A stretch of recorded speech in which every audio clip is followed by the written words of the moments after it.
Hello students, today நம்ம capital structureல net income approach பற்றி பார்க்கலாம். ஆக்சுவலாக 4 மெத்தட் இருக்குது. நம்ம வந்து இதில் இப்போது ஃபர்ஸ்ட் மெத்தட் பார்க்கலாம், நெட் இன்கம் அப்ரோச். ஸோ இதில் சம் பார்த்தீங்க அப்படின்னா எக்ஸ் லிமிடெட் அப்படிங்கிறவங்களோட எபிட், அதாவது earning before interest and tax வந்து 2 lakh rupees வந்து அவங்க எதிர்பார்க்குறாங்க. இவ்வளோ ஏர்னிங்ஸ் வந்து வரும் அப்படின்னு அவங்க எக்ஸ்பெக்ட் பண்ணுறாங்க. ஸோ எபிட் வந்து 2 lakh அப்படின்னு வச்சுக்கலாம். அதுக்கப்புறம் company has 7 lakh in 10% debenture. அதாவது அந்த கம்பெனியோட டிபென்ச்சர் எவ்வளோ அப்படின்னா, அதாவது எவ்வளோக்கு அவங்க கடன் வாங்கியிருக்காங்க அப்படின்னா 7 lakh rupees கடன் வாங்கியிருக்காங்க. அதுக்கான இன்ட்ரெஸ்ட் ரேட் வந்து 10% அப்படின்னு கொடுத்தாச்சு. Cost of equity capitalisation rate எவ்வளோ கொடுத்துருக்காங்க அப்படின்னா 12.5%. ஸோ இதுதான் காஸ்ட் ஆஃப் கேபிட்டல் அப்படின்னு அர்த்தம். அடுத்தது என்ன சொல்லியிருக்காங்கன்னா, கேல்குலேட் பண்ணுங்கள் இந்த கம்பெனியோட டோட்டல் வேல்யூ எவ்வளோ அப்படின்னு கேல்குலேட் பண்ணுங்கள். அதுக்கப்புறம் ஓவரால் காஸ்ட் ஆஃப் கேபிட்டல் எவ்வளோ அப்படின்னு கேல்குலேட் பண்ணுங்கன்னு சொல்லியிருக்காங்க.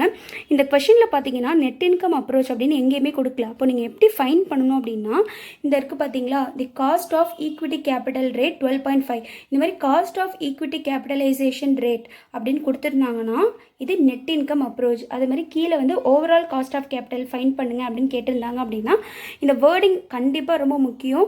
இந்த மாதிரி கேட்டிருந்தாங்கன்னா இதுதான் நெட் இன்கம் அப்ரோச் அப்படின்னு நீங்கள் கண்டுபிடிச்சிக்கணும். இப்போ வந்து நம்ம தனித்தனியாக எடுத்து எழுதியாச்சு. Earning before interest and tax வந்து 2 lakhs rupees இருக்குது. டிபென்ச்சர் வந்து 7 lakh, டிபென்ச்சரோட இன்ட்ரெஸ்ட் 10%, காஸ்ட் ஆஃப் கேபிட்டல் 12.5% கொடுத்துருக்காங்க. இப்போ நம்ம என்ன பண்ண போகிறோம்னா, total value of the firm வந்து கேல்குலேட் பண்ண போகிறோம். அதுக்கு முன்னாடி நான் ஃபார்முலா வந்து நோட் பண்ணுறேன். So total market value of ஃபர்முக்கான ஃபார்முலா என்ன அப்படின்னா, total market value of firm is equal to market value of equity plus market value of debt. Okay, equity plus debt தான் வந்து வேல்யூ ஆஃப் ஃபர்ம். இதில் first நம்ம என்ன கண்டுபிடிக்க போகிறோம்னா, மார்க்கெட் வேல்யூ ஆஃப் ஈக்விட்டி கண்டுபிடிக்கணும். அதுக்கான ஃபார்முலா ஸோ பார்த்தீங்கன்னா, மார்க்கெட் வேல்யூ ஆஃப் ஈக்விட்டியோட formula net income divided by cost of capital. இது வந்து சிம்பிளி NI/KE அப்படின்னு கூட நம்ம சொல்லலாம். இப்போ நம்ம நெட் இன்கம் எப்படி கேல்குலேட் பண்ணுறதுன்னு பார்க்கலாம். ஸோ இப்போ பார்த்திங்க அப்படின்னா நம்ம நெட் இன்கம் கண்டுபிடிச்சிட்டோம். எப்படி அப்படின்னா, earning before interest and tax வந்து போட்டுக்கோங்க. 2 lakhs rupees இருக்குது. நம்ம முன்னாடியே எடுத்து நோட் பண்ணி வச்சுருக்கோம்.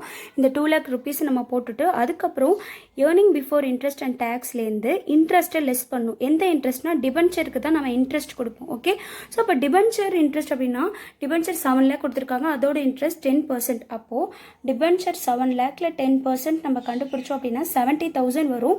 ஸோ அந்த ஏர்னிங் பிஃபோர் இன்ட்ரெஸ்ட் அண்ட் டேக்ஸ்லேருந்து இந்த இன்ட்ரெஸ்ட்டை நம்ம லெஸ் பண்ணிட்டோம்னா நமக்கு நெட் இன்கம் கிடச்சிரும். இந்த சம்மில் வந்து டேக்ஸை பற்றி எதுவும் கொடுக்கல, அதனால் நம்ம இன்ட்ரெஸ்ட்டோட நம்ம லெஸ் பண்ணி நெட் இன்கம் கண்டுபிடிச்சிட்டோம். ஒருவேளை டேக்ஸ் பற்றி கொடுத்துருந்தாங்கன்னா நம்ம இன்ட்ரெஸ்ட்டுக்கு அப்புறம் டேக்ஸையும் லெஸ் பண்ணி காமிக்கணும்.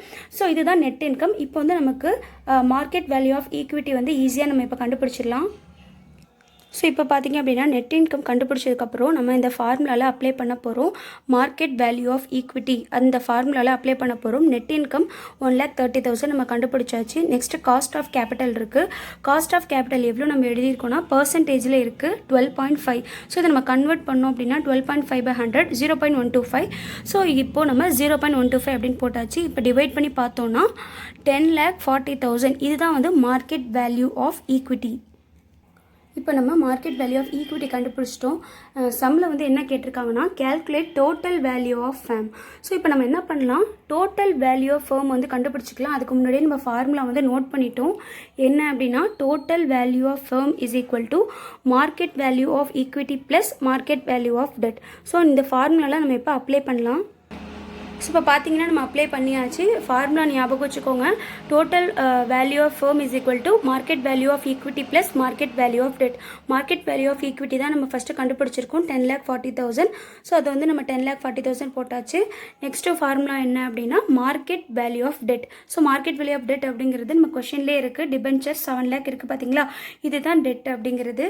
அதையும் வந்து நம்ம போட்டாச்சு 7 lakh. இப்போ total value of the firm எவ்வளோ அப்படின்னா, ஈக்விட்டி ஒரு 10,40,000, டெட்டு வந்து ஒரு 7 lakh. அப்போ டோட்டலாக 17,40,000 தான் டோட்டல் வேல்யூ ஆஃப் ஃபர்ம் அப்படிங்கிறது.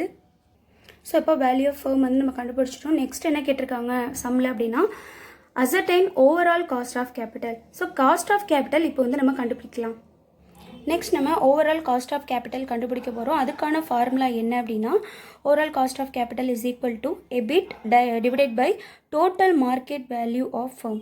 ஸோ எபிட் அப்படின்னா வந்து earning before interest and tax. இது வந்து நம்ம சம்லேயே கொடுத்துருக்காங்க, நம்ம எடுத்து எழுதியிருக்கோம் பாருங்கள், 2 lakh rupees. ஸோ அந்த எபிட்டையும் அதுக்கப்புறம் total market value of firm அப்படிங்கிறது நம்ம கண்டுபிடிச்சோம் பார்த்தீங்களா, answer total market value of firm 17,40,000. So இது ரெண்டையும் நம்ம அப்ளை பண்ணோம் அப்படின்னா நமக்கு ஓவரால் காஸ்ட் ஆஃப் கேபிட்டல் கிடச்சிரும். ஃபார்முலா ரொம்ப முக்கியம். இங்கே வந்து பக்கத்தில் வந்து இன்டூ 100 அப்படின்னு போட்டுக்கோங்க. நீங்கள் சில நேரத்தில் 100 × 100 போடாமல் கண்டுபிடிச்சிங்க அப்படின்னா சம் வந்து கண்டிப்பாக தப்பாக தான் வரும். இப்போ நம்ம அப்ளை பண்ணியாச்சு. ஏர்னிங் பிஃபோர் இன்ட்ரெஸ்ட் அண்ட் டேக்ஸும் போட்டாச்சு. 17,40,000 மார்க்கெட் வேல்யூவையும் நம்ம போட்டாச்சு. இன்டூ 100 போட்டோம். இப்போ வந்து நம்ம ஆன்சர் கண்டுபிடிக்கலாம். ஸோ ஆன்சர் நம்ம கண்டுபிடிச்சாச்சு 11.49%. இது எப்படி கண்டுபிடிக்கணும்னா 2 lakh by 17,40,000 போட்டுக்கோங்க. போட்டுட்டு இன்டூ 100 போட்டிங்கன்னா இந்த ஆன்சர் வந்துடும். பக்கத்தில் பர்சன்டேஜ் சிம்பிள் நீங்கள் கண்டிப்பாக போடணும், இல்லைனா மார்க் கண்டிப்பாக ரெடியூஸ் பண்ணிவிடுவாங்க. ஸோ இதுதான் ஓவரால் காஸ்ட் ஆஃப் கேபிட்டல் 11.49%. இப்போ நம்ம எல்லாமே கண்டுபிடிச்சாச்சு. இதுதான் வந்து கொஷினில் வந்து டோட்டல் வேல்யூ ஆஃப் ஃபர்ம் கேட்டிருக்காங்க, ஓவரால் காஸ்ட் ஆஃப் கேபிட்டல் கேட்டிருக்காங்க. நம்ம எல்லாமே கண்டுபிடிச்சிட்டோம். மார்க்கெட் வேல்யூ ஆஃப் ஈக்விட்டி கண்டுபிடிச்சிட்டோம், வேல்யூ ஆஃப் ஃபர்ம் கண்டுபிடிச்சிட்டோம், அதுக்கப்புறம் ஓவரால் காஸ்ட் ஆஃப் கேபிட்டலும் வந்து நம்ம கண்டுபிடிச்சாச்சு. இப்போ நான் அண்டர்லைன் பண்ணி காட்டியிருக்கேன் பார்த்தீங்களா, இது ரொம்பவே இம்பார்ட்டண்ட்.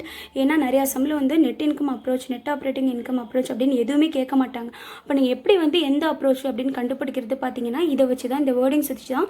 இதில் பார்த்தீங்கன்னா cost of equity capitalisation rate அப்படின்னு கொடுத்தாங்கன்னா இது நெட் இன்கம் அப்ரோச் தான் அர்த்தம். அதே மாதிரி ascertain overall cost of capital அப்படின்னு கேட்டாங்கன்னா இது நெட் இன்கம் அப்ரோச் அப்படின்னு அர்த்தம். நெட் ஆப்ரேட்டிங் இன்கம் அப்ரோச்சாக இருந்தால் சில சின்ன சின்ன டிஃப்ரென்ஸ் இருக்கும், அதை வச்சு தான் நம்ம கண்டுபிடிக்க முடியும். ஓகே ஸ்டூடெண்ட்ஸ், உங்களுக்கு இதில் ஏதாவது டவுட் இருந்துச்சு அப்படின்னா கண்டிப்பாக கமெண்ட் பண்ணுங்கள். நம்ம சேனல் இது வரைக்கும் யாராவது சப்ஸ்கிரைப் பண்ணலைன்னா மறக்காமல் சப்ஸ்கிரைப் பண்ணிக்கோங்க. ஸ்டடி ரைடர்ஸ் லைக் பண்ணுங்கள், ஷேர் பண்ணுங்கள், கமெண்ட் பண்ணுங்கள். தேங்க்யூ.